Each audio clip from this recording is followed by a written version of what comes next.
दोस्तों, अगर आप बिहार बोर्ड मैट्रिक के स्टूडेंट हैं तो यह वीडियोज आपके लिए काफ़ी महत्वपूर्ण है। तो वीडियो को बिना स्किप किए आपको अंत तक देखते रहना है, क्योंकि आज की इस वीडियो में हम देखेंगे मैथ के वीवीआई क्वेश्चंस को जो आपके एग्जाम में पूछे जा सकते हैं।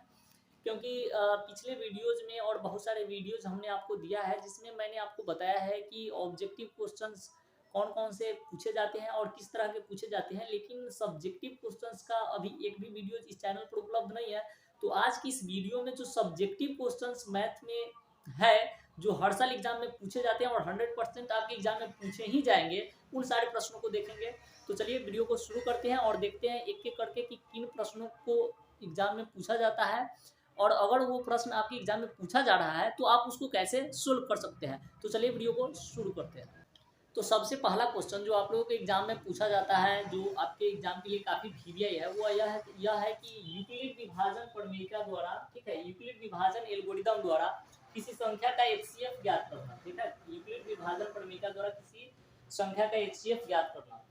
तो यहाँ पर जैसे क्वेश्चन दिया गया है कि 135 और 225 का एचसीएफ ज्ञात कीजिए, या 867 और 255 का एचसीएफ आप ज्ञात कीजिए। तो आपको ये यूक्लिड विभाजन एल्गोरिदम विधि से ज्ञात करना होता है। तो आपको यहाँ पर दो विधि से पूछा जा सकता है। एक तो पूछा जा सकता है कि आप यूक्लिड विभाजन एल्गोरिदम विधि से इसका एचसीएफ ज्ञात कीजिए, या दूसरा आपसे पूछा जा सकता है कि आप गुणनखंड विधि से इसका एचसीएफ ज्ञात कीजिए। तो आपको दो विधि पता होना चाहिए, दोनों विधि से आपको ज्ञात करने आना चाहिए। तो चलिए सबसे पहले हम सीख लेते हैं कि अगर यूक्लिड विभाजन एल्गोरिदम विधि से क्वेश्चन हमको एग्जाम में दे रहा है निकालने के लिए एचसीएफ, तो हम उसको कैसे हल करेंगे।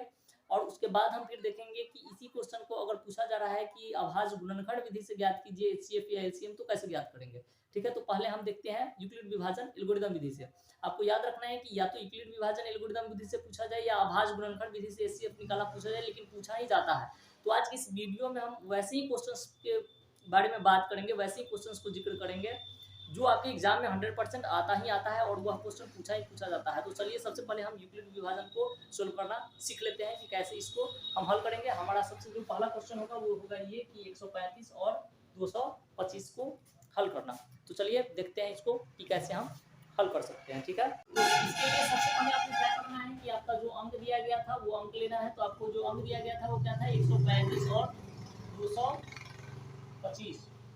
ठीक है, मान लेते हैं कि इसका हमको यूक्लिड विभाजन एल्गोरिथम विधि से हल करना है, यानी एचसीएफ निकालना है। ठीक है, तो इसको एचसीएफ निकालने के लिए सबसे पहले हम क्या करेंगे, आपको देखना होगा कि दोनों में बड़ा कौन है, ये बड़ा है या ये बड़ा है। तो आप देख रहे हैं कि ये वाला जो है वो अंक क्या है, बड़ा है। तो आप इस बात को जस्ट नीचे लिख देंगे। आप क्या लिख देंगे कि 225 बड़ा है 135 से। ठीक है, इसीलिए यहाँ पर a बराबर हो जाएगा 225 और b बराबर हो जाएगा 135। ठीक है, अब यहाँ पर जो बड़ा होता है हम उसको a का मान ले लेते हैं, और जो छोटा होता है उसको b का मान ले लेते हैं। और उसके बाद हम लिखेंगे फिर यूक्लिड विभाजन एल्गोरिदम से। ठीक है, ये लिख देते हैं कि यूक्लिड विभाजन एल्गोरिदम से।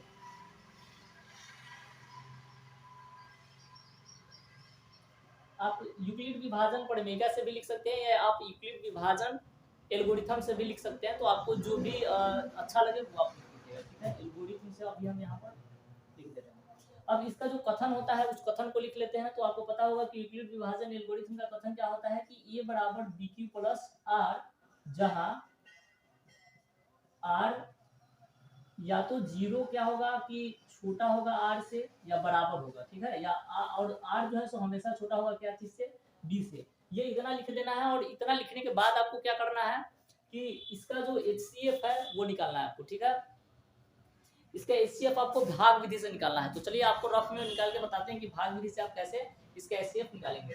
तो इसके लिए आपको क्या करना है, जैसे कि हम यहाँ पर बना लेते हैं, जैसे कि 135 में क्या करना है, आपको भाग देना है 225 से। 225 में भाग देना है 135 से। आपको दिखाई दे रहा है।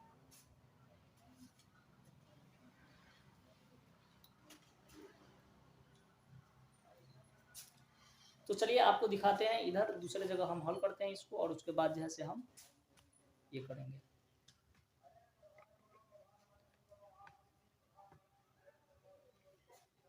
तो देखिए हम यहाँ पर हल कर लेते हैं।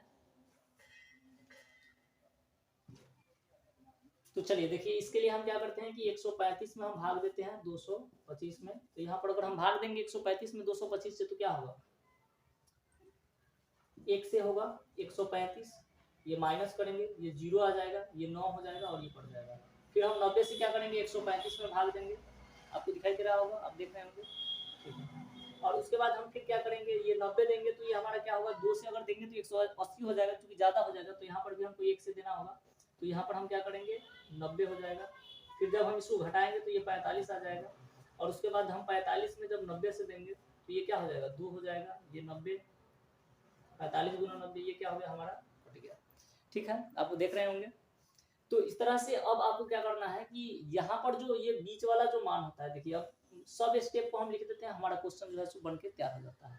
तो हमारा जो पहला स्टेप है उसमें क्या दिया गया है कि 135 में हम भाग किससे कर रहे हैं, 135 में हम भाग कर रहे हैं किससे, 255 में। तो ये जो बीच वाला मान होता है वो ए होता है, ये वाला जो मान होगा वो बी कहलाएगा, ये जो भागफल होता है वो क्यू कहलाता है, और जो ये शेष बच जाता है वो आर होता है। तो सबसे पहले हमको ए के सामने क्या करना है कि ए का मान लिख देना है। जैसे ये 255 है ए का मान, तो हम ए के सामने 225 है ए का मान, तो हम यहाँ पर 225 लिख देंगे। तो हम यहाँ पर ए के सामने कितना लिख देते हैं, 225। ठीक है, बराबर, तो बराबर, बराबर है तो बराबर के सामने बराबर देंगे। अब क्यू का मान लिखेंगे हम, ठीक है। तो क्यू का मान हमारा कितना है, 1 है, तो हम गुना बी का मान लिखेंगे, 135 है तो 135 लिखेंगे। और उसके बाद फिर क्यू का मान गुना 1 है तो 1 लिख देंगे, और जो आर का जो मान है वो लिख देंगे 90 है, तो यहाँ पर हम लिख देंगे 90। फिर हम दूसरे स्टेप में आएंगे, हमारा जो ये वाला स्टेप जो हमको लिखना था वो समाप्त हो चुका है, हम लिख चुके हैं। तो अब हम आएंगे फिर दूसरे स्टेप में।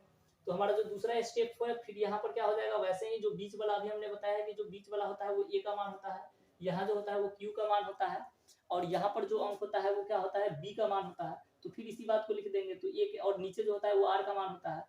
तो यहाँ पर ए का मान कितना हो गया, 135, तो हम 135 ए के यहाँ पर ए के सामने क्या लिख देंगे, फिर से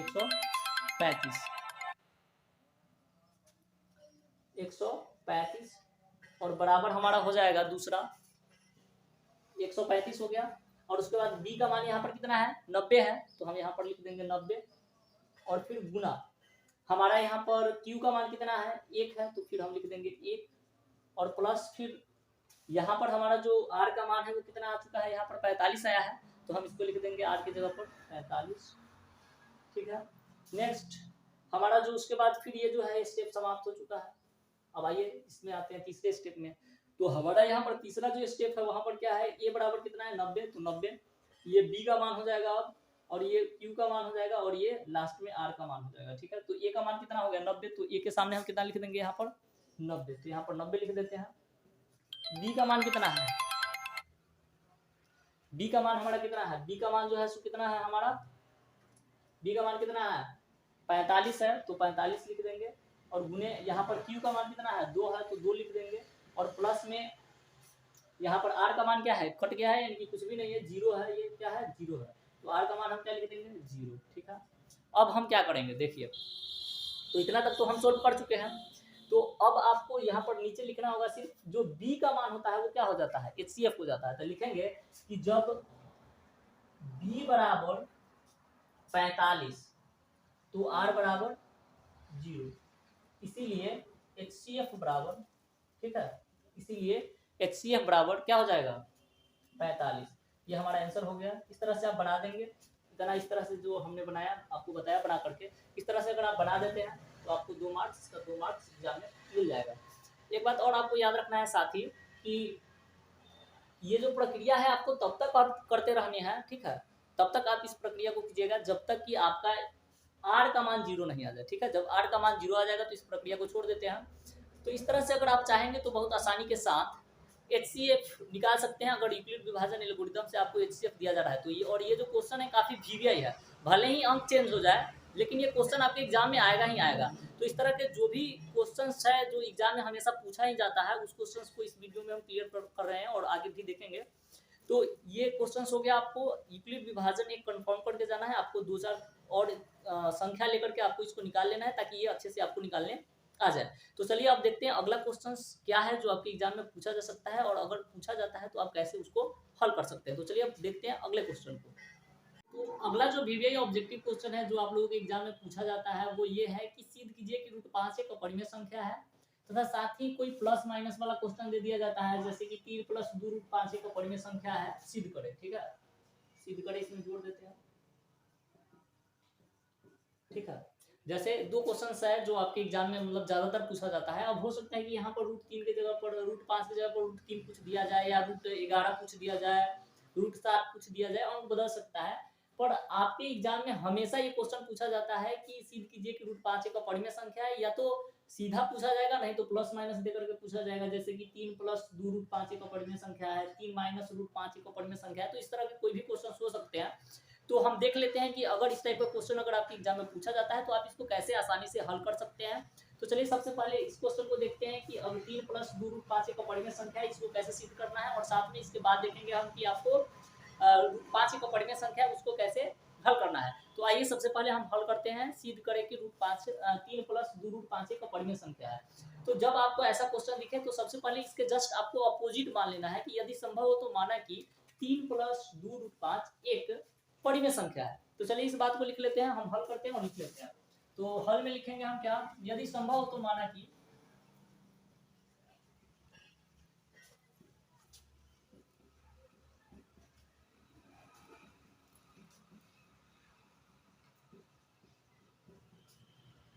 तीन प्लस 2 रूट 5 एक परिमेय संख्या है,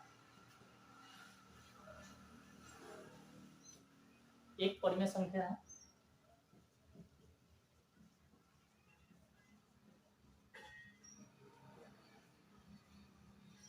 ठीक है, अब आपको पता होगा कि जो भी परिमेय संख्या होता है वो किसके रूप में होता है, p बटा q के रूप में होता है। तो जब हम इसको p मतलब कि परिमेय संख्या मान लिया है, तो इसीलिए हमारा जो ये संख्या होना चाहिए वो क्या होना चाहिए, p बटा q के रूप में होना चाहिए।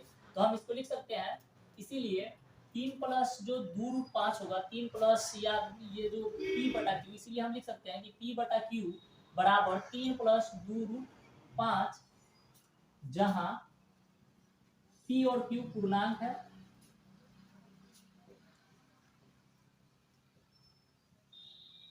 पूर्णांक है, तथा q is not equal to 0। ठीक है, क्योंकि ये परिमेय संख्या की परिभाषा से आपको पता होगा कि कोई भी जो परिमेय संख्या होता है वह उसको हम p बटा q के रूप में व्यक्त कर सकते हैं, जहां q is not equal to 0 होता है, यानी कि q जो है 0 के बराबर नहीं होता है। तो इस तरह से आप तो जान रहे हैं। तो इसीलिए जब मान लेते हैं कि अगर हम इसको परिमेय संख्या मान लिए हैं कि ये जो 3 प्लस 2 रूट 5 है एक परिमेय संख्या है, तो इसीलिए ये p बटा q के बराबर होगा। या अब हम इसको ऐसे हल करके लिख सकते हैं कि p बटा q घटाओ 3 बराबर 2 रूट 5। क्या इसको ऐसे लिखा जा सकता है? चलिए अब आगे देखते हैं। या हम इसको लिख सकते हैं, जब हम इसका एलसीएम लेंगे, इसमें बटा में 1 रहता है, पता होगा आपको, जब हम इसका एलसीएम लेंगे तो ये q हो जाएगा। तो हम इसको लिख सकते हैं कि p घटाओ 3q बराबर ये 2 रूट 5, या इधर ये गुना में है तो इधर आएगा तो ये भाग में हो जाएगा, यानी 1/2 से गुना होगा। तो इसको हम ऐसे भी तो लिख सकते हैं कि p घटाओ 3q अब बटा 2q बराबर रूट 5 लिखा जा सकता है, क्योंकि इधर गुना में है तो इधर आके भाग में होगा, 1/2 होगा, तो गुना करेंगे तो ये 2q हो जाएगा। ठीक है, तो अब क्या करेंगे हम कि अब यहाँ पर अगर हम देखें तो यहाँ पर ये p और q पूर्णांक है, ये क्या है कि ये जो p और q क्या है, पूर्णांक है। तो इसीलिए p घटाओ 3q बटा 2q क्या होगा, एक परिमेय संख्या होगा। लेकिन यह हमारे पास RHS के लिए विरोधाभास है कि रूट 5 एक क्या है, परिमेय संख्या है, क्योंकि ये परिमेय संख्या और ये परिमेय संख्या, तो ये दोनों क्या है कि बराबर कभी हो सकता है, नहीं हो सकता है। लेकिन यहाँ पर हमको आ रहा है कि जो परिमेय संख्या है वो परिमेय संख्या की क्या है, बराबर है, लेकिन यह क्या है, एक विरोधाभास है। तो इसी बात को हम लिख देते हैं कि चूंकि p और q पूर्णांक है, लिखेंगे क्या कि चूंकि p और q पूर्णांक है, तो हम इसको लिख देंगे कि चूंकि p और q पूर्णांक है। तो चलिए इस बात को लिख लेते हैं हम कि चूंकि p और q क्या है, p और q पूर्णांक है, पूर्णांक है। अतः ये p माइनस 3q बटा 2q एक परिमेय संख्या होगा।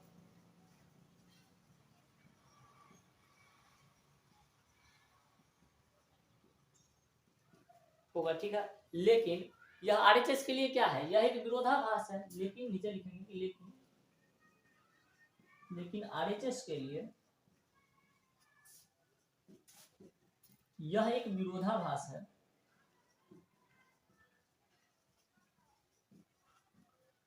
भास है कि √5 एक परिमेय संख्या है।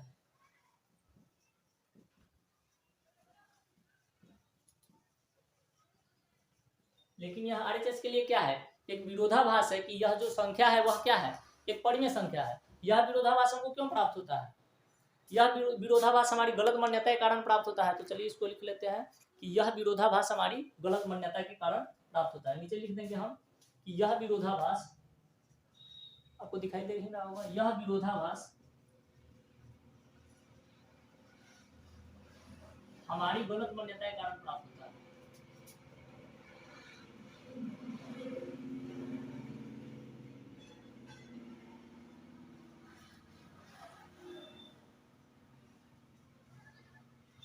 यह विरोधाभास हमारी गलत मान्यता के कारण प्राप्त होता है। अतः हमारा मानना गलत है कि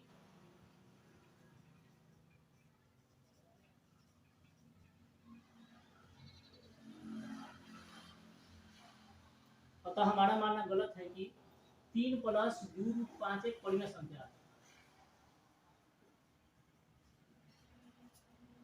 है। ठीक है, आप याद रखेंगे संख्या है। अतः क्या हो जाएगा, संख्या है, अतः 3 +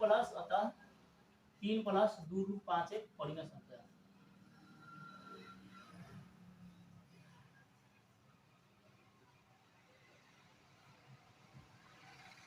ठीक है, अतः 3 + 2√5 क्या है, एक परिमेय संख्या है। तो इस तरह से अगर ऐसा क्वेश्चन पूछा जाएगा प्लस माइनस वाला तो आप इस तरह से हल कर सकते हैं। लेकिन अगर आपको √5 एक परिमेय संख्या पूछा जाता है तो आप कैसे हल करेंगे, चलिए जान लेते हैं। इसको सोल्व करने के बाद ये सोल्व हो चुका है, तो चलिए अब इस क्वेश्चन को सोल्व कर लेते हैं कि सिद्ध कीजिए कि √5 एक अपरिमेय संख्या है। चलिए, लाइव सेशन में भी आप लोगों में से बहुत सारे लोगों का कमेंट आ रहा था कि √5 एक अपरिमेय संख्या, इसको सिद्ध करके बताइए। तो चलिए इसको क्वेश्चन को हम सोल्व कर लेते हैं और देख लेते हैं कि कैसे आपको सोल्व करना है कि सिद्ध करें कि √5 एक अपरिमेय संख्या। तो चलिए शुरू से मतलब हल करते हैं इसको। तो सबसे पहले आपको क्या है कि यदि संभव हो तो माना कि √5 एक परिमेय संख्या है, मान लेना है। जस्ट इसके पहले जैसे क्वेश्चन को हम सोल्व किया वैसे ही इस क्वेश्चन को भी सोल्व करना है। तो यहाँ पर लिखेंगे कि यदि संभव हो तो माना कि, यदि संभव हो तो माना कि, यदि संभव हो तो माना कि √5 एक अपरिमेय संख्या है। तो यहाँ पर परिमेय संख्या है, उल्टा मान लेंगे, परिमेय संख्या है।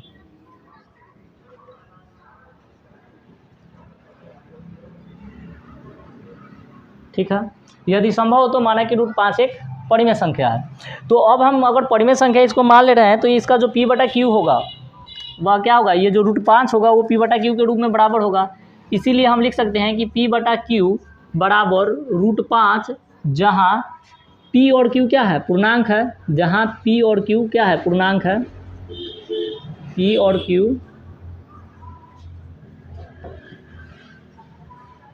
जहाँ P और Q पूर्णांक है तथा Q is not equal to 0। ठीक है, अब उसके बाद हम लिखते हैं कि अगर इसमें देख लेते हैं कि P और Q में कोई उभयनिष्ठ गुणनखंड होता है तो हम उसको काट देते हैं। अगर हम इसको उभयनिष्ठ गुणनखंड है तो काट देते हैं तो कोई सहभाज्य संख्या प्राप्त होगा। तो मान लेते हैं कि हमको A और B प्राप्त होता है। तो यहाँ पर हम लिख लेंगे कि यदि P और Q में कोई उभयनिष्ठ गुणनखंड हो, यदि P और Q में कोई उभयनिष्ठ गुणनखंड हो,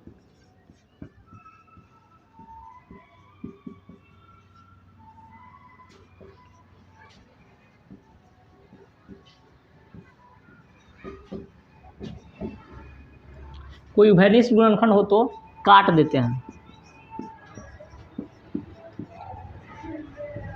जिससे हमें A तथा B सहभाज्य संख्या प्राप्त होती है। A तथा B सहभाज्य संख्या प्राप्त होती है, सहअभाज्य संख्या प्राप्त होती है, संख्या प्राप्त होती है, जिससे हमें A तथा B सहभाज्य संख्या प्राप्त होती है। ठीक है, तो A तथा B हमको क्या होती है, सहभाज्य संख्या प्राप्त होती है। ठीक है, तो अब ये जो B होगा सहभाज्य संख्या प्राप्त होती है का मतलब है कि इसको कटने पर कटेगा नहीं, ये क्या होगा कि अभाज्य संख्या होगा, जैसे 5, 7 इस तरह का होगा। ठीक है, तो A तथा B, तो इसीलिए हम लिख सकते हैं कि A/B बराबर √5। अब हम दोनों ओर वर्ग कर देते हैं तो क्या हो जाएगा कि A/B का स्क्वायर बराबर 5 का स्क्वायर, ठीक है, यही ना होगा, ठीक है। तो ये हो जाएगा कि दोनों ओर वर्ग करने पर, तो ये दोनों का स्क्वायर हो जाएगा,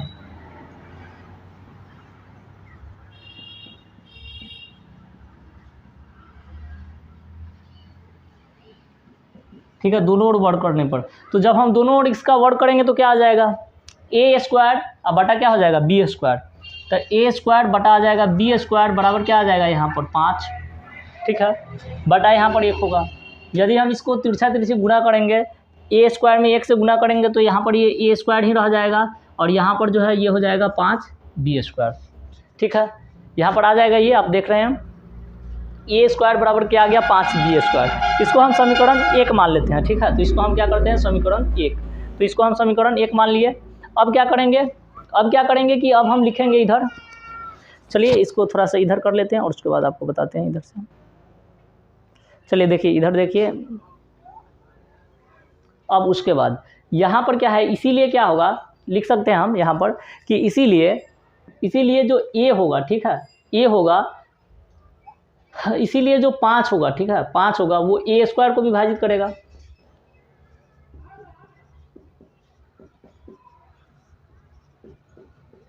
ठीक है। इसीलिए क्या होगा कि 5 ए को विभाजित करेगा,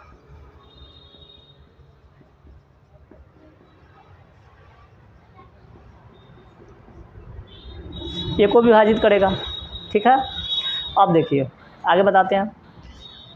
अब क्या होगा कि इसी जब 5 ए को विभाजित कर रहा है तो इसीलिए ए बराबर हम 5 के कोई एक पूर्णांक मान सकते हैं, इसीलिए मान सकते हैं कि ए बराबर 5 के, जहाँ के एक पूर्णांक है,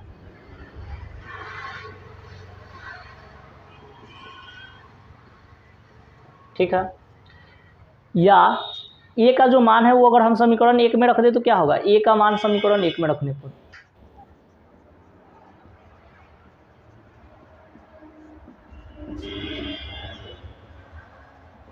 ठीक है, ए का मान समीकरण 1 में रखने पर। तो समीकरण 1 क्या है, ए स्क्वायर बराबर 5 बी स्क्वायर, ठीक है। तो यहाँ पर हमारा 5 की जगह पर हमको रखना है क्या, ए की जगह पर रखना है 5 के, तो 5 के का स्क्वायर बराबर हमारा क्या हो जाएगा 5 बी का स्क्वायर, या ये 5 के स्क्वायर बराबर क्या हो जाएगा, ये 25 बी स्क्वायर, 5 बी स्क्वायर। तो यहाँ पर जो है ये 25 आ जाएगा गुना करेंगे तो अब हम क्या कर सकते हैं, इसको काट सकते हैं, आपको देख रहे होंगे, दिखाई दे रहा होगा, ठीक है। तो यहाँ पर काटेंगे 5 को, तो यहाँ पर क्या आ जाएगा 5 आ जाएगा, या ये क्या हो जाएगा, या हम इसको लिख सकते हैं, यहाँ पर या का चिन्ह छूटा है, ठीक है। तो यहाँ पर क्या आ जाएगा, या 5 के स्क्वायर बराबर क्या आ गया हमारा यहाँ पर बी स्क्वायर, इसीलिए हम लिख सकते हैं कि 5 क्या करेगा कि बी स्क्वायर को विभाजित करेगा, 5 बी स्क्वायर को विभाजित करेगा,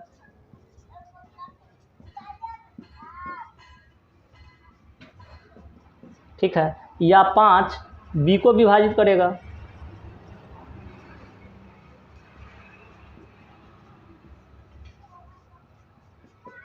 ठीक है, या 5 क्या करेगा बी को विभाजित करेगा।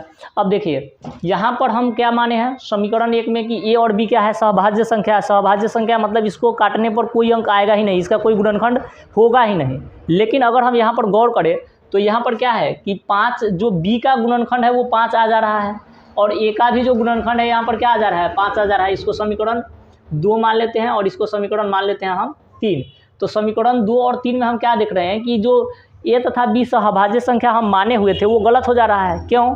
क्योंकि यहाँ पर जो है से 5 ए जो है सो मतलब सहभाज्य संख्या था तो 5 से विभाजित नहीं होना चाहिए, यहाँ पर बी भी सहभाज्य संख्या था तो 5 से विभाजित नहीं होना चाहिए था। लेकिन हमको देखने को क्या मिल रहा है कि दोनों जो है से 5 से विभाजित हो रहा है, इसका मतलब हमको विरोधाभास प्राप्त हो रहा है। तो इसीलिए हम यहाँ पर लिखेंगे कि यहाँ पर यह एक क्या है विरोधाभास है कि ए तथा बी क्या है सहभाज्य संख्या है, क्योंकि दोनों का जो उभयनिष्ठ गुणनखंड प्राप्त हो रहा है समीकरण 2 तथा 3 से वह कितना प्राप्त हो रहा है 5 प्राप्त होता है। तो इस बात को हम लिख देंगे और उसके बाद लिख देंगे कि यह क्या है कि अपरिमेय संख्या है। तो चलिए लिख देते हैं, इसको थोड़ा सा देख लेते हैं आगे कि क्या होगा, इसको कैसे लिखना है आपको। चलिए तो आप देखिए, बताते हैं आपको आगे। तो आगे आपको लिखना है ये,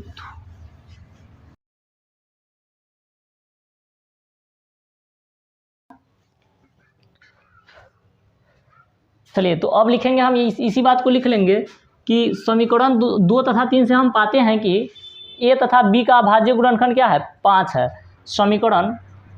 हम समीकरण 2 तथा 3 से पाते हैं कि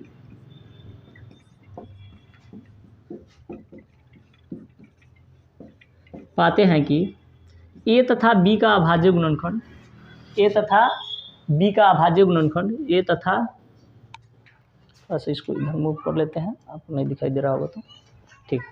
तो a तथा b का अभाज्य गुणनखंड,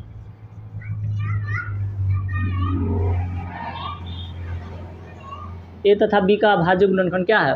a तथा b का अभाज्य गुणनखंड 5 है, तो लिख लेते हैं 5 है। a तथा b का अभाज्य गुणनखंड क्या है? 5 है। अतः यह विरोधाभास है कि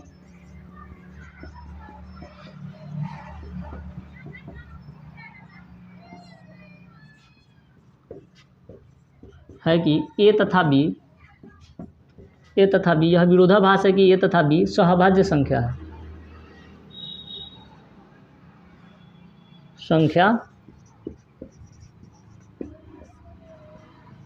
है। यह विरोधाभास क्यों प्राप्त होता है? गलत मान्यता के कारण। यह विरोधाभास हमारी गलत मान्यताओं के कारण प्राप्त होता है।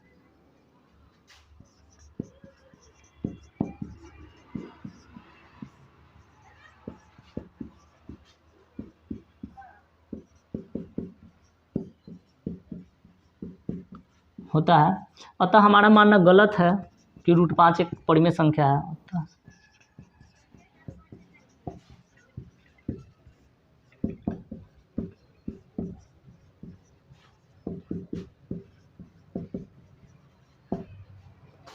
परिमेय संख्या है।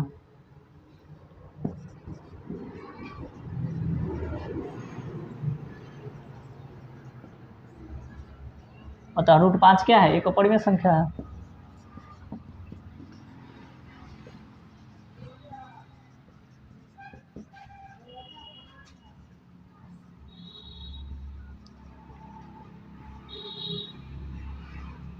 ठीक है, तो इस तरह से अगर आपके एग्जाम में पूछा जा रहा है कि सिद्ध कीजिए कि √5 एक अपरिमेय संख्या है, तो आप इस तरह से सिद्ध कर सकते हैं कि √5 एक अपरिमेय संख्या है। और अगर आपके एग्जाम में सिद्ध कीजिए कि √5 एक अपरिमेय संख्या है, ये क्वेश्चन नहीं भी आता है और उसके जगह पर कोई दूसरा अंक दे देता है, जैसे कि सिद्ध कीजिए कि √3 एक अपरिमेय संख्या है, सिद्ध कीजिए कि √2 एक अपरिमेय संख्या है, सिद्ध कीजिए कि √7 एक अपरिमेय संख्या है, सिद्ध कीजिए कि √11 एक अपरिमेय संख्या है, तो आप इस तरह से सिर्फ 5 की जगह पर सेम अंक रख के उसको भी सोल्व कर सकते हैं। तो चलिए अब देखते हैं अगला क्वेश्चन जो आपके एग्जाम में पूछा जा सकता है। नेक्स्ट क्वेश्चन जो आप लोगों के एग्जाम में बार बार पूछा जाता है वो ये है कि अभाज्य गुणनखंड ज्ञात कीजिए। तो आप लोगों को अभाज्य गुणनखंड निकालने आता ही होगा या आपको भी पता होगा कि ये काफ़ी सिंपल होता है, तो ये आप लोग निकाल सकते हैं आसानी से। और नहीं तो चलिए एक बता दे रहे हैं कि आपको अभाज्य गुणनखंड कैसे ज्ञात करना है। ये भी क्वेश्चन कभी कभी 2 नंबर में पूछ दिया जाता है कि जैसे पूछ देगा कि 140 का अभाज्य गुणनखंड ज्ञात कीजिए, 156 का अभाज्य गुणनखंड ज्ञात कीजिए। तो चलिए निकाल के बताते हैं। तो काफ़ी सिंपल क्वेश्चन है, आप भी बना सकते हैं। जैसे 140 है तो इसको अभाज्य गुणनखंड निकालना है आपको, ठीक है। तो आप क्या कीजिएगा कि इसमें 2 से दीजिएगा भाग, तो ये 70 आ जाएगा, फिर 2 से दीजिएगा 35, 5 से 7, ठीक है। तो हो गया इसका अभाज्य गुणनखंड। लिख देंगे हम 140 का अभाज्य गुणनखंड बराबर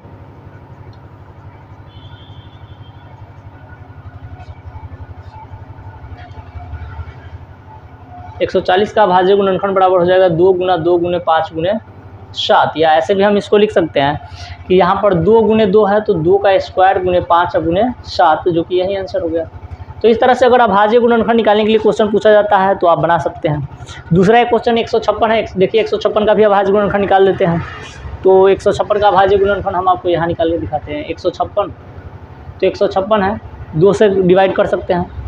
तो 2 से डिवाइड करेंगे तो ये आ जाएगा 7 और ये हो जाएगा 8। फिर 2 से डिवाइड करेंगे तो ये हो जाएगा 3 और ये हो जाएगा 9। और जब 3 से करेंगे तो ये हो जाएगा 13। तो इस तरह से ये आ चुका है। यहाँ पर भी लिख देंगे कि 156 का अभाज्य गुणनखंड बराबर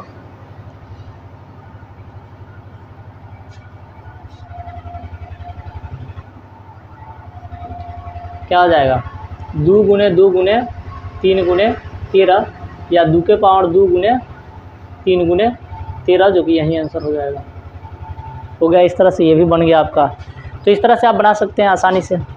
तो अभाज्य गुणनखंड से अगर क्वेश्चन पूछा जाता है तो आप इस तरह से सोल्व कर सकते हैं। तो चलिए आप देखते हैं अभाज्य गुणनखंड विधि से अगर आपको एलसीएम या एचसीएफ निकालने के लिए पूछा जाता है तो आप कैसे बना सकते हैं, आप कैसे एचसीएफ और एलसीएम निकाल सकते हैं। तो चलिए बढ़ते हैं अगले क्वेश्चन की ओर, उसको और हम सोल्व करके देखते हैं। यहाँ पर आपको दिया गया है कि निम्नलिखित संख्याओं का अभाज्य गुणनखंड विधि से एचसीएफ तथा एलसीएम ज्ञात कीजिए। तो कभी कभी आपके एग्जाम में 2 नंबर में ये भी क्वेश्चन पूछा जा सकता है कि ये 510 और 92 का एचसीएफ या एलसीएम अभाज्य गुणनखंड विधि से ज्ञात कीजिए। तो आपको कैसे ज्ञात करना है वो हम आपको अभी बताने जा रहे हैं। आप याद रखिए कि इस वीडियो में जितना भी हम क्वेश्चन बता रहे हैं वो लघुत्तरीय प्रश्न है, 2 नंबर में ये क्वेश्चन पूछा जाएगा। और अगले वीडियोज में हम दीर्घोत्तरीय प्रश्नों का बात करेंगे, सिर्फ कि कौन कौन सा प्रश्न है जो आपके दीर्घोत्तरीय के लिए इंपॉर्टेंट है और एग्जाम में आ सकते हैं। तो इस जो वीडियो में हम बता रहे हैं वो 2 नंबर के लिए ऑब्जेक्टिव बता रहे हैं, मतलब 2 नंबर के लिए सब्जेक्टिव क्वेश्चन बता रहे हैं, ठीक है। तो चलिए देखिए आगे देखते हैं इसको सोल्व कैसे कर सकते हैं। तो इसको सोल्व करने के लिए सबसे पहले इसका अभाज्य गुणनखंड विधि से निकालना है। तो सबसे पहले अभाज्य गुणनखंड निकालेंगे और उसके बाद बताते हैं कैसे बनाएंगे। तो सबसे पहले हम क्या करते हैं, 510 का अभाज्य गुणनखंड निकाल देते हैं। तो 510 का अभाज्य गुणनखंड निकालते हैं। तो यहाँ पर आप देख सकते हैं, यहाँ पर 2 से अगर इसको डिवाइड करेंगे तो कितना आ जाएगा, 2 से भाग देंगे ये हो जाएगा 255। अब फिर कितना चलेगा, अगर इसको जोड़ दे तो 5 हो जाएगा और 10 और 2 कितना हो जाएगा, 12 हो जाएगा। तो इसका मतलब है कि इसमें 3 से लगेगा, तो 3 से डिवाइड कर देते हैं तो ये कितना हो जाएगा 85। फिर 3 से डिवाइड कर देते हैं, ये कितना हो जाएगा 17, 5 से दे देंगे तो 17, तो ये हो गया। और इसके बाद फिर इसका निकाल देते हैं 92 का, तो ये 2 से देंगे तो ये कितना हो जाएगा 46, और फिर 2 से देंगे तो ये हो जाएगा कितना 23, ठीक है। तो अब हम लिखेंगे कि 510 का अभाज्य गुणनखंड बराबर, तो इसके यहाँ पर हम लिख लेते हैं क्या कि 510 का अभाज्य गुणनखंड बराबर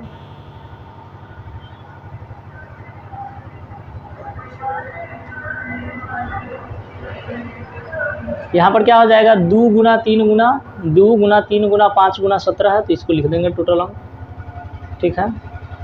और उसके बाद हम क्या करेंगे, फिर 92 का अभाज्य गुणनखंड लिख देंगे। तो 92 का अभाज्य गुणनखंड बराबर सेम यही बात लिख लेना है, आपको याद रखना है। यहाँ पर हो जाएगा 2 गुना 2 गुने 23, यहाँ पर 2 गुना 2 है यानी कि 2 का स्क्वायर, तो यहाँ पर हम लिख देंगे 2 का स्क्वायर गुने 23। अब जब भी आपको एचसीएफ निकालना हो आपको याद रखना है कि बस जो कॉमन मिलेगा वो दोनों में से उसको लिख लेते हैं, ठीक है। तो देखिए यहाँ पर ये दोनों में क्या कॉमन मिल रहा है, लिखेंगे कि 510 और 92 का एचसीएफ बराबर 510 और 92 का एचसीएफ बराबर क्या होगा। तो एचसीएफ जब भी आपको निकालना हो याद रखना है, आपको क्या करना होगा कि ये दोनों में जो कॉमन अंक होगा उसको निकालना होगा, खोजना होगा, जो दोनों में मिल रहा होगा। तो यहाँ पर ये दोनों में कौन सा अंक मिल रहा है, सिर्फ 2 और 2 मिल रहा है, बाकी का तो मिल नहीं रहा है, सिर्फ 2 और 2 मिल रहा है, तो 2 लिख लेंगे। और उसके बाद यहाँ पर जब एचसीएफ निकालना होता है तो हम 2 का सबसे छोटा घात लेते हैं। तो 2 का छोटा घात यहाँ पर क्या है 1 है, तो 1 होगा यानी कि 2 का 2 ही आंसर हो जाएगा इसका, ठीक है। और यदि हमको एलसीएम निकालना होता है, इसी अंक का अगर एलसीएम निकालना है तो हमको एलसीएम निकालने के लिए क्या करना होता है कि जितना भी अंक होता है सबको लिख लिया जाता है और साथ में उसका जो बड़ा घात होता है उसको लिखा जाता है।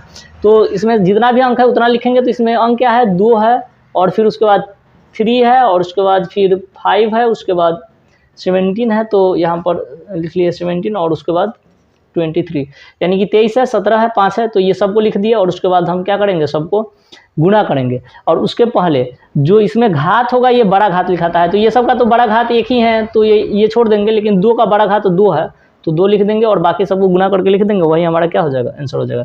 तो यहाँ पर अगर गुना करेंगे तो ये 4 आ जाएगा, ये आ जाएगा 3 गुने 5 गुने 17 गुने 23, ये सबको आप गुना करके लिख देंगे, जो आंसर आएगा वो हो जाएगा। तो यहाँ पर जब आप इसको गुना करेंगे तो ये आ जाएगा 2346 ठीक है। तो इसको गुना करके आपको लिख लेना है, जो भी आंसर आ जाएगा वो आंसर हो जाएगा। तो इस तरह से ये निकल चुका है। तो अब आपको क्या करना है कि इसको बना लेना है इस तरह से। अगर आपके एग्जाम में क्वेश्चन पूछा जा सकता है तो, अगर पूछा जा रहा है तो। और अगले क्वेश्चन को देखते हैं कि 2 नंबर में और कौन सा क्वेश्चन है जो आपके एग्जाम के लिए इंपॉर्टेंट है और आपको क्वेश्चन वो पूछा जा सकता है। तो चलिए देखते हैं। तो हमारा अगला क्वेश्चन है कि यदि HCF 306,657 बराबर 9 दिया है तो LCM 306,657 ज्ञात कीजिए। ठीक है, तो ऐसा क्वेश्चन भी आपके एग्जाम में कभी कभी पूछा जा सकता है। ठीक है, कभी कभी पूछा जाता है। तो ऐसे क्वेश्चन को अगर आपको हल करना हो तो आप उसको LCM निकालना नहीं है, ये दोनों को चाहे तो आप LCM निकाल के भी निकाल सकते हैं, लेकिन आपको जो फॉर्मूला होता है कि HCF गुना LCM बराबर A गुना B, उस फॉर्मूला का उपयोग करके इसका आंसर निकाल देना है। तो देखिए कैसे, जैसे यहाँ पर दिया गया है 306, ये 657, इसका मतलब है कि ये A बराबर 306 दे दिया गया है और B बराबर कितना दे दिया गया है 657। तो ये जो हमारा अंक है ये दोनों, ठीक है, तो ये दोनों अंक को क्या करेंगे कि लिख लेंगे। और HCF हमको यहाँ पर दिया गया है कि इसका HCF क्या दिया गया है, HCF दिया गया है हमारा 306,657 बराबर 9।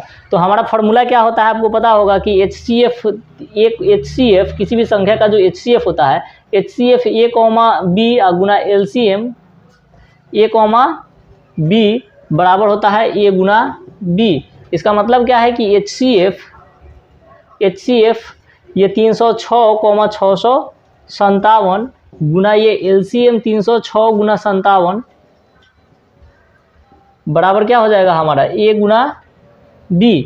A गुना B का मतलब क्या है, A और B का मान जो है वो, A और B का मान यहाँ पर कितना है 306 गुना 657, तो यही हो जाएगा। या LCM अगर हमको निकालना है कि LCM 306,657 बराबर क्या होगा, तो इसको हम इधर लिख सकते हैं कि 300, या यहाँ पर हम लिख सकते हैं इसको गुना 9, ये क्योंकि इसका मान तो हमको 9 पता है तो इसके जगह पर 9 रख दिए, बराबर 306 गुना 657। अब हमको अगर ये मान निकालना है कि LCM 306,657 बराबर कितना होगा, तो ये क्या हो जाएगा कि 306 गुना 657 बटा ये क्या हो जाएगा 9। तो ये 9 से इसको क्या करेंगे, कट कर देंगे, 9 से किसी को काट देते हैं, इसको काट देते हैं, तो ये 3 और 9 × 36 इतना हो जाएगा। यानी कि हम 34 में 657 से गुना करके लिख देंगे तो वही हमारा क्या हो जाएगा आंसर हो जाएगा। तो इसको गुना करेंगे और लिख देंगे कितना आ रहा है आंसर। तो इसको गुना करके देख लेते हैं कितना आता है। तो इसको गुना करने पर ये आ जाएगा 22 38 0। तो यही हो जाएगा आपका आंसर 22 33 8। ठीक है, तो ये गुना करके आ जाएगा इतना, तो यही इसका क्या हो गया आंसर हो गया। तो इस तरह से अगर आपको पूछा जा रहा है अगर इस टाइप का क्वेश्चन, तो इस टाइप का क्वेश्चन भी आप इस तरह से आसानी से हल कर सकते हैं। तो चलिए अब देखते हैं अगले क्वेश्चन को जो आपके एग्जाम में 2 नंबर में पूछा जा सकता है। तो आपसे कभी कभी ऐसा क्वेश्चन भी पूछ दिया जाता है कि 17/8 का दशमलव प्रसार ज्ञात कीजिए। तो इसमें 2 टाइप से पूछा जाता है, एक तो आपको दशमलव प्रसार ज्ञात कीजिए जब पूछा जाएगा तो उसका दशमलव में मान बताना होगा कितना होगा, और दूसरा पूछा जाता है कि आप बताइए कि इसका दशमलव प्रसार शांत होगा या अशांत होगा। तो अगर ये पूछा जाए कि दशमलव प्रसार शांत होगा या अशांत होगा, तो देखिए इसको कैसे बनाना है, और नहीं तो इसका दशमलव प्रसार अगर निकालना हो तो कैसे निकालना है। तो सबसे पहले हम आपको बता देते हैं कि यहाँ पर अगर पूछा जाए कि बताइए कि इसका दशमलव प्रसार क्या होगा, शांत होगा या अशांत होगा। तो इसके लिए आप क्या करेंगे कि 17/8 बराबर लिखेंगे कि 17 यहाँ पर जो 8 है उसका जो है गुणनखंड तोड़ के लिख देंगे, 2 गुना 2 गुना 2 होगा, यानी कि ये 17/2 के पावर 3 हो जाएगा। अब लिखेंगे यहाँ पर चूंकि Q बराबर यहाँ चूंकि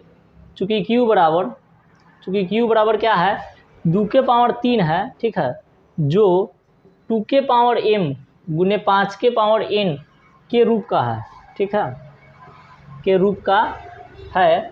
अतः दशमलव प्रसार क्या है, अतः दशमलव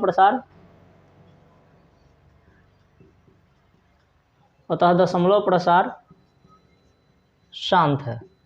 ठीक है, तो आपको याद रखना है कि अगर दशमलव प्रसार 2 के पावर, अगर जो Q का मान है वह 2 के पावर m गुने 5 के पावर n के रूप का है, तो दशमलव प्रसार क्या होगा, शांत होगा। अगर इसके रूप का नहीं है तो वो क्या होगा, अशांत होगा। तो अगर 2 है सिर्फ तो जान जाएंगे कि गुणनखंड में सिर्फ 2 है तो वो तो भी शांत हो जाएगा ये, या गुणनखंड में केवल 5 और 5 ही आ रहा है तो भी वो क्या हो जाएगा, शांत हो जाएगा, या 2 और 5 दोनों आ रहा है फिर भी क्या हो जाएगा, ये शांत हो जाएगा। लेकिन 2 और 5 के अलावा कोई भी अगर तीसरा अंक आता है, जैसे कि 7 हो गया, 3 हो गया, कोई भी तीसरा अभाज्य संख्या आता है तो उसका जो अभाज्य गुण, तो उसका जो दशमलव प्रसार हो जाएगा वह क्या हो जाएगा, अशांत हो जाएगा। तो इस तरह से अगर पूछा जाएगा कि बताइए इसका दशमलव प्रसार क्या होगा, शांत होगा क्या अशांत, तो इस तरह से बता सकते हैं। इस तरह का कभी कभी ऑब्जेक्टिव क्वेश्चन भी पूछा जाता है। और इसी क्वेश्चन को अगर आपसे कहा जाएगा कि इसका दशमलव प्रसार ज्ञात कीजिए, यानी कि दशमलव में मान ज्ञात कीजिए, ये नहीं बताइए कि शांत या है या अशांत, तो उसको कैसे बनाएंगे आप। तो उसको बनाने के लिए आपको क्या करना है, देखिए बताते हैं आपको। इसके लिए क्या करना है, सिंपल सा 17 में भाग दे देना है 8 से। जो भी अंक ऊपर रहेगा उसको भाग दे देंगे, ठीक है। जो ऊपर अंक रहेगा उसमें नीचे वाला अंक से हम भाग दे देते हैं। तो यहाँ पर हमारा 17 है, तो 17 में भाग दे देंगे 8 से। तो ये 2 से देंगे तो ये हो जाएगा 16, ये 1 आ जाएगा। अब यहाँ पर भाग नहीं लगता है तो हम दशमलव दे लेते हैं। तो यहाँ पर दशमलव दे लेंगे तो यहाँ एक 0 दे सकते हैं। तो यहाँ पर हो जाएगा कितना, 1 से 8 हो जाएगा, तो ये 2 होगा। और उसके बाद फिर जब दशमलव दिए हैं तो हम 1 0 लिख सकते हैं, ठीक है। अगर 1 से ज़्यादा अगर 0 देना है तब हमको क्या करना होगा कि यहाँ पर 0 देना होगा। लेकिन अगर हमको ऐसे ही लिखना है, मतलब कि दशमलव के बाद 1 0 ऐसे हम दे सकते हैं। तो यहाँ पर हो जाएगा ये 2 और ये हो जाएगा 16, ये हो गया 4, ये कट गया। यहाँ पर एक 0 देंगे तो ये हो जाएगा 5 से 8 बचे 40 और ये क्या हो गया, कट गया। तो हमारा जो इसका दशमलव प्रसार निकालना था कि 17/8 का जो दशमलव प्रसार निकालिए, तो ये दशमलव प्रसार हमारा निकल के कितना आ गया, 2.125। तो अगर दशमलव प्रसार निकालने के लिए ऐसा क्वेश्चन पूछता है तो आप इस तरह से निकाल सकते हैं। पर ऐसा क्वेश्चन ज़्यादातर नहीं पूछा जाता है, लेकिन कभी कभी एग्जाम में ऐसा क्वेश्चन भी पूछ दिया जाता है। तो इसको भी आप याद रखेंगे और 1-2 क्वेश्चन ऐसा भी बनाकर देख लेंगे। तो चलिए आप देखते हैं अगले टाइप क्वेश्चन को, जो आपके एग्जाम में 2 नंबर में एग्जाम में पूछा जा सकता है। देखिए इस टाइप का क्वेश्चन भी आपको एग्जाम में 100% श्योर हर साल एक क्वेश्चन पूछा ही जाता है। तो इसलिए इस क्वेश्चन को भी आप विशेष रूप से ध्यान देंगे और याद कर लेंगे, ठीक है। एक मूल निकालना सीख लेंगे, क्योंकि ऐसा क्वेश्चन हमेशा एग्जाम में पूछा जाता है और आपके एग्जाम में आएगा ही। 100% हर साल ऐसा क्वेश्चन पूछा जाता है। जैसे यहाँ पर क्वेश्चन दिया गया है कि x² - 2x - 8 का मूल ज्ञात कीजिए, ठीक है। इसी क्वेश्चन को आपको ऐसे भी पूछ सकता है कि मूल ज्ञात कीजिए, जब पर कह दे कि शून्य ज्ञात कीजिए या हल ज्ञात कीजिए, तो बात एक ही है, ठीक है। आपको याद रखना है, कभी कभी क्वेश्चन में देगा कि इतना का मूल ज्ञात कीजिए या शून्य ज्ञात कीजिए या हल ज्ञात कीजिए, तो कुछ भी पूछेगा ये मूल या शून्य या हल, तो एक ही मतलब बात है, एक ही तरह से हल होगा, ठीक है। तो कभी कभी ऐसे भी लिखेगा कि इतना का मूल गुणनखंड विधि से ज्ञात कीजिए या गुणनखंड विधि से इतना का शून्यक निकालिए। तो गुणनखंड विधि से ज़्यादातर पूछता है। अगर नहीं पूछ रहा है, गुणनखंड विधि नहीं भी कह रहा है, तो आप गुणनखंड विधि से निकालेंगे जब तक कि वो दूसरा विधि नहीं कहे, क्योंकि दूसरा विधि से आप निकालिएगा तो मतलब कि वो भारी पड़ेगा, ठीक है। तो इसीलिए आपको इसलिए आपको निकालना कैसे है, गुणनखंड विधि से। अगर कहेगा कि पूर्ण गुणनखंड विधि से, पूर्ण गुणन विधि से निकालिए, या कहेगा कि द्विघात सूत्र से निकालिए, तो आपको वैसे निकालना है। लेकिन अगर नहीं कह रहा है तो आप गुणनखंड से ही निकालेंगे, क्योंकि सिंपल पड़ता है। चलिए आइए आपको बताते हैं कि कैसे शून्यक निकालना है, हल या मूल या कुछ भी पूछे तो उसको कैसे निकालेंगे, ठीक है, इन तीनों में से। तो देखिए इसके लिए सबसे पहले आपको जैसे इसके बराबर 0 कर देना है। जैसे यहाँ पर है कि x² - 2x - 8, तो यहाँ पर बराबर में हम 0 ले लेंगे। x² - 2x - 8 बराबर यहाँ पर हम 0 ले लेंगे। अब क्या करेंगे कि यहाँ पर हम इसका गुणनखंड तोड़ेंगे। तो गुणनखंड तोड़ने के लिए क्या करेंगे कि यहाँ पर जो अंक आपको दिया गया है, यहाँ पर अगर कुछ अंक रहता है तो इसको गुना कर लेते हैं। और यहाँ पर जैसे ये दोनों को गुना करेंगे तो ये क्या आएगा, हमारा 8x²। तो हमको होना क्या चाहिए कि जोड़ने पर आना चाहिए -2x और गुना करने पर आना चाहिए 8x²। तो देखिए जैसे कौन सा ऐसा अंक हो सकता है। तो अगर वैसा अंक पता नहीं रहेगा तो आप इसको गुणनखंड तोड़ के भी देख सकते हैं। लेकिन ये तो सिंपल सा हमको देखने से पता चल रहा है कि -4x को और -2x को जोड़ देंगे तो हमारा कितना हो जाएगा, ये -2x आ जाएगा। और अगर हम इसको गुना कर देंगे इस दोनों को तो माइनस क्या आ जाएगा, 8x² आ जाएगा। तो इस तरह से इसको गुना करने पर -8x² आना चाहिए और जोड़ने पर क्या आना चाहिए, -2x आना चाहिए। तो चलिए अब देखते हैं। तो यहाँ पर हम इसीलिए इसको लिख सकते हैं, यहाँ पर ये जो जगह है ये x² - 2x की जगह पर लिख सकते हैं 4x जोड़ 2, क्योंकि जब हम इन दोनों को जोड़ेंगे, इसको और इसको हम क्या करेंगे, जोड़ेंगे, तो हमारा -2x आएगा। इसीलिए -2x की जगह पर हम इसको लिख सकते हैं। और ये -8 है तो -8 बराबर क्या है, 0। अब ये दोनों में से x कॉमन मिल रहा है तो हम x कॉमन निकालेंगे तो हमारा बच जाएगा क्या, x - 4। और ये दोनों में से फिर यदि हम 2 कॉमन ले लेंगे तो यहाँ पर फिर हमारा बच जाएगा x - 4 बराबर 0, ठीक है। अब हम क्या करेंगे कि हम इसको लिख सकते हैं कि x - 4 बराबर 0 या x + 2 बराबर 0, या x बराबर हम क्या लिख सकते हैं, -2, या x बराबर क्या लिख सकते हैं, 4, ठीक है। तो यहाँ पर इस तरह से हमारा क्वेश्चन सोल्व हो चुका है।